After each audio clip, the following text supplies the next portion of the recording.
好，Edith 你好啊，你好。好多謝你接受訪問啊。我想問下你咧，之前你係頸嗰度有啲咩問題啊？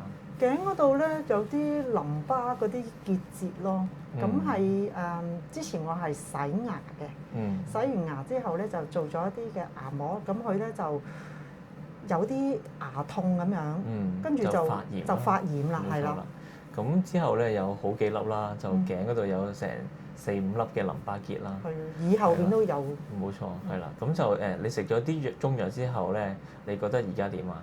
食咗一段時間之後咧，嗰個粒結節細咗啦，係啦，咁就同埋咧嗰啲血氣啊，同埋嗰個去洗手間啊，大便又好啲啦。係啊，冇錯，因為嗰啲淋巴結咧，佢就有啲人係驚係惡性腫瘤啊，其實就唔係嘅。我哋頸嗰度咧有好多淋巴結嘅散佈住頸嘅周圍嘅。當你有啲飛滋啊，或者係洗牙之後嘅牙肉發炎啊，或者係你個扁桃腺發炎啊、上呼吸道感染啊，呢啲全部呢啲發炎啊、細菌啊、病毒啊，都有機會刺激到嗰個淋巴結脹大嘅。佢係一個驛站嚟嘅，咁就有好多嘅抗體嚟幫你身體恢復翻正常嘅狀態。當你嗰啲發炎消失咗咧，佢就會散水，就會扁咗噶啦嗰個淋巴結。但係佢始終都會儲咗一啲抗體喺度嘅，即係話佢係一個驛站嚟嘅。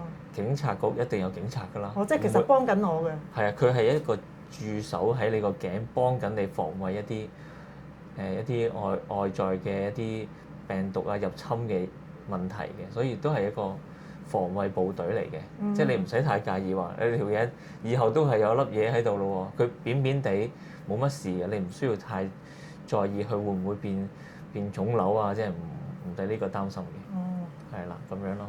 即係唔會冇。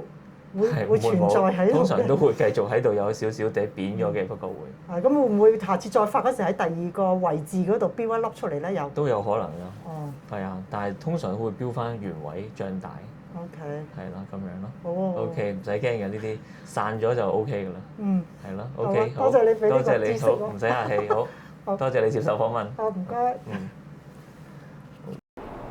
我哋頸部咧就係滿布淋巴結嘅。咁有5個重點咧，可以睇下呢啲淋巴結咧係良性定係惡性嘅。咁第一咧就係通常痛嘅咧係一啲良性嘅淋巴結。第二咧就係睇大細啦。如果細過2 cm 咧，多數係良性嘅。第三就係睇下佢活動度。如果摸落去咧，佢係離開皮膚而推動到嘅話咧，咁通常係良性嘅。